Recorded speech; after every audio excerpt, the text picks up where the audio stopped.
자, 그 다음 넘어가 보도록 할게요. 5번 역시 현대가 나왔습니다. 펜데르치키가 나왔는데요. 이것도 보세요. 문항 스타일을 보시면 자, 어떤 분이실지, 어떤 생각으로 이 문항들을 만들었지, 그리고 답안에서 어느 정도까지 요구를 할지가 사실은 문제 스타일을 보면은 알 수가 있어요. 어디까지 제시를 하면 되는지. 지금 이것도 보면은요.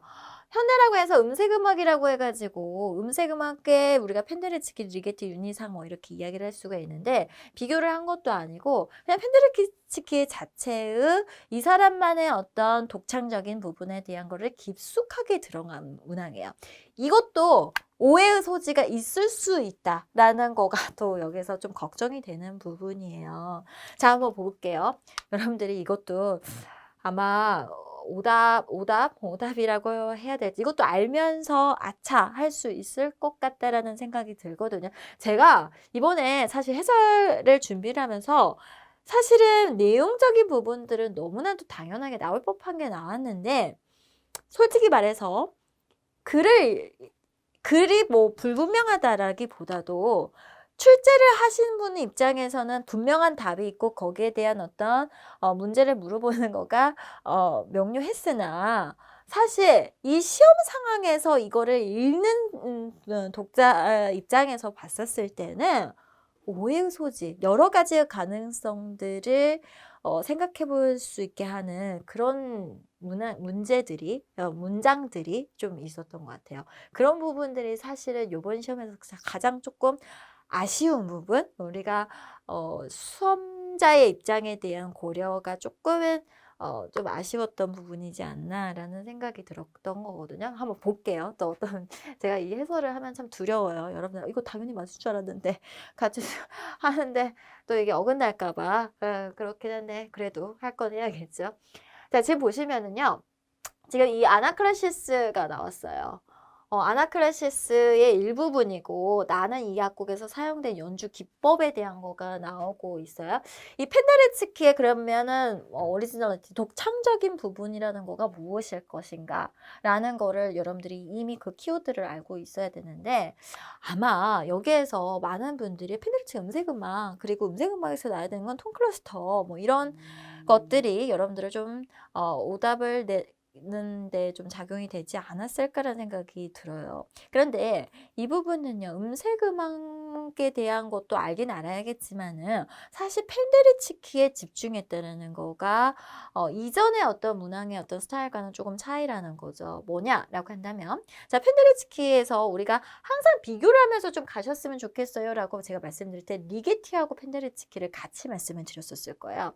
리게티 악보를 보면은 굉장히 그물망처럼 음골 하나하나를 다 빼곡하게 써져 있어서 그 음고가 결정적인 어떤 확고하게 악보상에 기보가 돼 있어서 결정적이었다고 한다면 이 펜데르치키는 여기서부터 바이올린이 연주를 할 건데 바이올린 10개가 연주를 할 건데 악보상에서 이렇게 지금 이런 어떤 음의 높이를 이 띠 그래프, 지금 띠 모양으로 되어 있죠. 검은 띠 모양으로 이 높이에서부터 여기까지의 높이까지 굉장히 많은 미분음들이 들어가 있을 거예요. 그죠? 그래서 음고들이 이렇게 덩어리로 되어 있는 건데 그 음고들을 하나하나를 다 기보하지는 않아요.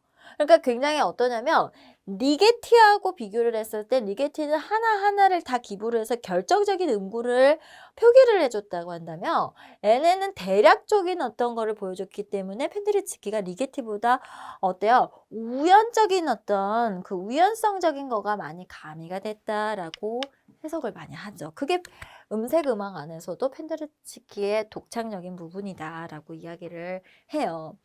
그래서 그러면은 자 지금 이게 왜 이런 기보가 필요한 거겠어요? 바로 우리가 음색 음악이라는 관점을 가지고 보면은 소리가 하나하나의 개별 음고가 중요한 것이 아니라 이제는 어떠냐면 소리의 덩어리가 중요하다라는 거죠. 여러분들이 아마 그래서 뭐 여기 이제 뭐 톤 클러스터 이런 걸 많이 쓰셨을 거라고 예측이 되는데 그러니까 여기에는 수많은 미분음들이 쌓여져서 하나의 소리의 덩어리로 이루어졌는데 이걸 표기를 하기 위해서 어떠냐면 얘는 띠를 사용해서 검은 띠를 사용해서 표기를 했다는 거예요. 이걸로 인해서 뭐가 이렇게 또 새로이 조명이 되느냐라고 했었을 때 우리는 악보상에 음표라는 상징체를 가지고 기보를 하는데 지금 얘는 어떻게 기보를 한 거예요? 그래프 모양으로 기보를 한 거예요. 그래서 우리가 다양한 어떤 기보법에 대한 변화에 대한 거를 할 때 여러분들이 좀 놓칠 수 있는 부분 20세기에 수많은 어떤 직관 음악들 그죠? 뭔가 이게 악보야, 그림이야 라고 헷갈릴 만한 그런 것들이 있었을 텐데 그런 그래프 혹은 그래픽이라고 이야기를 해요. 이건 그래프 악보 이런 도형을 사용하는 악보를 또 이렇게 사용한다라는 것이 아주 또 독특한 거라고 볼 수 있죠. 리게티는 악보에다가 표기를 했었잖아요. 그래서 그런 부분들이 제시가 되는데 이거는 이제 책에서 보면 이런 이야기들을 해요. 말하자면 20세기 이렇게 다양한 기보법들이 나오게 되는데 뭐 이런 사람이 카르코 슈카라는 사람이 이걸 이제 20세기의 다양한 기보법들을 소개를 하면서 어느 정도 이런 어떤 범위를 설정을 해가지고 이렇게 그래픽으로 기보를 하는 형태들이 보여지더라라고 나오고 있죠. 그래서 여기서도 어느 정도의 범위를 설정을 해가지고 이런 어떤 미분음들의 어떤 범위를 갖다가 띠그래프로 보여주고 있는 모습인 거예요. 자, 그런데 여기까지 이미 공부를 많이 하셨던 분들은 알고 계시면서도 틀릴 수 있는 소지에 대해서 말씀드릴게요. 가의 기역에서 가의 기역에서 지금 이거예요. 연주의 결과를 얻어진 음향이라고 이미 여기서 이야기를 하고 있어요. 그죠? 음향을 표시한, 이게 음향이에요. 소리 하나의 덩어리 음향. 그런데 이거를 표시한 검은 띠를, 검은 띠를, 이 검은 띠를 지칭한, 이 검은 띠가 뭔데? 라고 했었을 때, 이 검은 띠를 갖다가 이거 그래프잖아요. 그죠? 검은 띠를 지칭하는 용어를 쓰고, 그래서 여기에서 사실 이런 문장들이 조금 우리가 이제 수험자의 입장을 조금 배려가 좀 부족한 거 아닌가라는 생각을 말씀을 드려요. 이제 왜냐면 이제 다음번에 시험이라는 것은요, 뭐 완벽할 수가 없죠. 뭐 사실은 뭐 여러 사람들이 검토를 한다 하더라도 사실 푸는 사람들이 더 많기 때문에 그래서 이 검은 띠를 지칭하는 많은 사람들이 이 검은 띠가 뭐냐? 검은 띠가 의미하는 거냐라고 만약에 생각했으면 통클러스타다 이렇게 답을 할 수 있어요. 그죠? 근데 이 검은 띠 자체를 뭐라고 하냐? 검은 띠를 지칭하는 거를 뭐라 하냐? 그러면 그래픽아보다 띠그래프다 이렇게 이야기를 할 수 있다라는 거예요. 제가 그래서 음악을 하지 않은 분들에게 이 문장 자체만을 가지고 이야기를 했었을 때 어떤 답은 모르겠지만 그 사람들이 음악 영어를 모르니까 답은 모르겠지만 뭘 이야기를 하는 건지를 문법적인 것만 가지고 좀 이야기를 해줘라고 했었을 때 뭐 100%가 모든 사람들이 이거를 지칭하는 게 뭐냐 이거에서 의미하는 거가 뭐냐가 아니라 이거에 대해 이거 자체가 뭐냐라고 해서 띠그래프로 지금 제가 정답 처리를 했을 거예요. 그래서 이런 부분들은 사실 여러분들이 좀 모르겠어요. 안에서 어떻게 채점이 될지 모르겠지만 이런 것도 어필을 하세요. 이런 문법적이란 거라고 이건 그러니까 답을 알고 봤었을 때 답을 어떻게 지금 생각하시고 이렇게 문제를 만들었을지는 모르겠지만은 이거를 의미하는 것 같다라는 걸 어필을 좀 하시면 좋을 것 같은데 약간은 수험자 입장에서 그냥 그 당시에 현장에서 봤었을 때는 오해 소지가 있을 수 있는 문장 구성이었던 것 같다라는 생각이 들고요. 만약 톤클래스라고 했다면 톤클래스는 하나의 음악 기법으로 이야기를 해요. 그리고 음악 기법으로 실제 시험 문제에서도 이야기가 됐고 그래서 만약에 그 기출 문제를 보고 이야기를 했다면 음악적인 어떤 기법을 칭하는 용어가 뭐겠냐 아니면 음악 기법이 뭐냐 뭐 이렇게 이야기를 할 수도 있었을 텐데 글쎄요. 이거는 이거 자체만 가지고 이야기를 해야 될 것 같고 이러한 새로운 음향을 표기하기 위해서 사용된 기보 방식에 대해서 그러니까 이 음향은 왜 이렇게 하느냐를 물어보는 거예요. 왜? 개별 음고 하나하나가 아니라 얘네는 어때요? 음향의 덩어리를 기보하기 위해서 이런 띠그래프를 사용한 거거든요. 그래서 지금 여기에서는 개별 음고 기보가 아닌 범위를 설정하여서 소리의 덩어리 그래서 톤 클러스터를 미분음을 통한 톤 클러스터를 기보하려고 한 거다라고 이렇게 써주시면 그러니까 기본 어떤 방식인 거냐? 어떤 방식인 거냐? 개별 음고 하나하나 그린 게 아닌 그런 방식이 아닌 소리의 덩어리 범위를 설정해가지고 그리는 방식이야 라는 것으로 서술을 해주셔야지 될 것 같습니다. 조금 억울할 수 있는 부분일 것 같아요.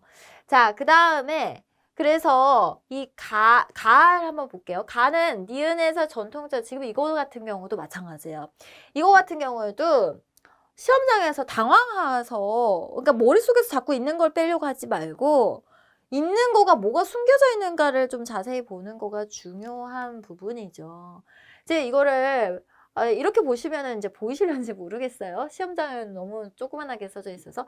지금 이 모습 지금 보여지죠? 이거 그대로 지금 여기에 있는 거고, 지금 이거 위에 있는 모습 지금 이렇게 있잖아요. 그래서 여기 있는 거 두 개 그대로 가져다 쓰시면 되는 거였고, 펜데리츠키에서 보면은 이런 독특한 음색을 갖다가 나타내주기 위해서, 음색을 만들어내기 위해서 특이한, 펜데리츠키만의 특이한 이렇게 연주해라는 것을 스코어 앞에 이렇게 제시를 해놨대요. 그래서 이 사람은 되게 독특한 게 뭐였을까라고 했을 때 그런 어떤 음색적인 것을 어떻게 기부할 것이냐, 음향의 덩어리 나오는 그거를 어떻게 기부할 것이냐, 음색적인 것, 또 역시 연주법에 대한 것을 어떻게 표기했었느냐라는 것을 포인트로 두고 이 문항이 전체가 만들어진, 그러니까 펜데리츠키가 또 전체적인 것도 아니고요.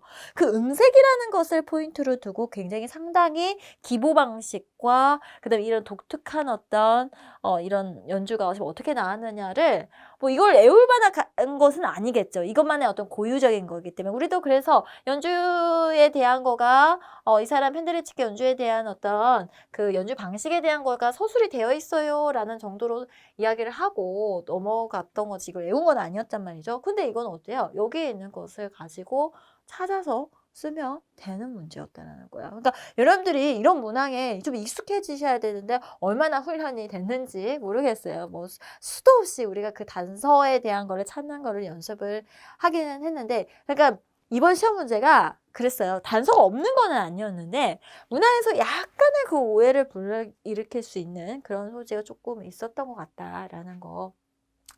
자, 그래서 지금 여기에서는 검은띠를 지칭하는 용어, 그 다음에 연주 기법까지 지금 썼습니다. 아까 되게 여기 보면은요, 지금 여기에서 가 해가지고 이 가에 대한 거 물어봤잖아요. 지금 가. 그리고 여기에서 나에 대한 거 물어보고, 그 다음에 다에 대한 거가는 그냥 하나의 그냥 어땠냐면 힌트였었어요. 그죠? 박이나 분명한 박이나 음가를 제시하지 않았다. 그러니까 우연적인 어떤 무언가, 어떤 범주를 정해준 거지 개별 음고를 하나하나 해준 건 아니다라는 이야기를 하고 있죠.